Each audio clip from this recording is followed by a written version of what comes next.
Everybody's got a right to be happy today, especially amongst the West Ham fan base. I mean, come on.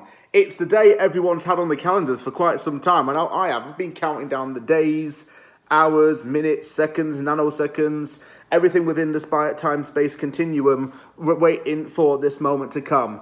The day when West Ham United Football Club, aka the massivest club in London, and don't tell me otherwise any other fans, are facing a major European team in the second leg of the round of 16 of the Europa League. Yes, folks, today is the day West Ham United hosts Sevilla at the London Stadium. Now, last week, we had that narrow 1-0 defeat to them, and I have to say, it could have been 1-1 if Vlasic hadn't turned into Balkan Morte and headed it at the keeper and it gets saved. But then Mark Henry's what West Ham Clips calls him, I'm just going to say Mikael, absolutely fluffed it, even though he could have struck it into the corner, and all the physics and science and laws would have told you if he'd have done that, it would have gone in. But here we are. We're still in a grateful position. I think we're in a lucky position. Well, not a lucky position, actually. I'll not use that word. Nothing lucky about this. We're still in a fortunate and a good position at the same time, because it's just a 1-0 loss going into the second leg. And that means that we still have a chance to go through. What it means, though, is a little bit more pressure on us, because we're going to have to keep a clean sheet, essentially, and always score at least 2 more goals than Sevilla. And it's very doable, despite some injury worries. Bowen's not going to be playing for us, and the fact that he's probably not going to get his England call-up means that Rashford or Sancho or someone like that's going to end up getting called up instead, when really Bowen's deserved it more than anyone. So I'm really good for Jared.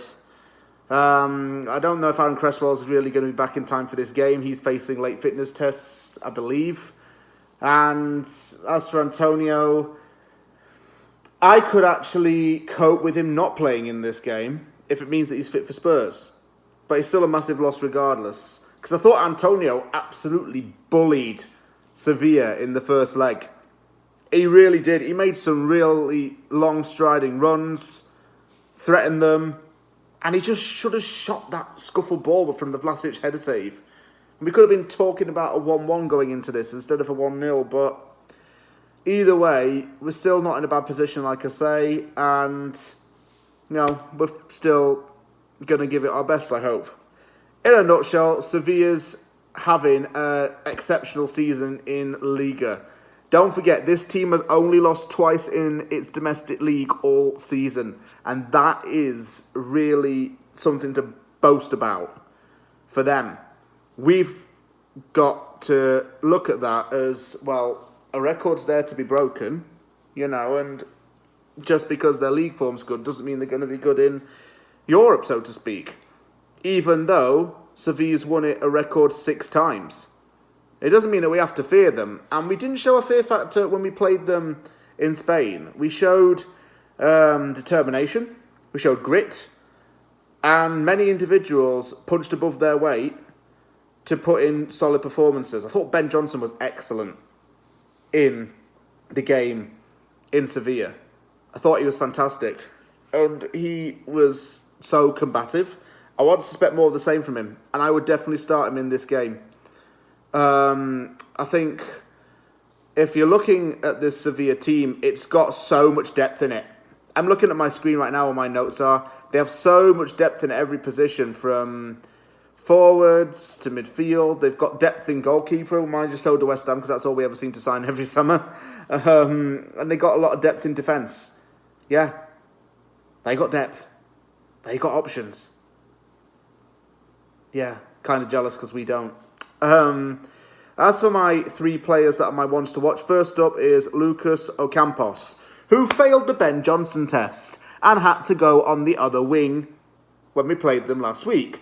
And to be fair to him, when he went on the other side of the field, he actually ended up playing a lot better than in the first half. But he wasn't getting past Ben Johnson. And the fact that some relatively young fullback is pocketing you is something that you should be worried about, Lucas, mate. Also, he's mates with Manuel Lanzini. A lot of the Argentines who play for Sevilla are all mates with Lanzini. You've got Lamela, Ocampos, Alejandro Gomez. Gonzalo Montiel, a player that I would have wanted West Ham to sign and that I talked about last year, say that he'd be good. Marcos Acuna as well, another good player.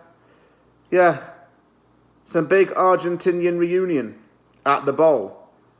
And one player who is used to playing against West Ham is Anthony Martial. Once a rumoured West Ham transfer target, Martial's gone to Sevilla at exactly the wrong time for Manchester United. And it's shambolic for United because let me tell you something.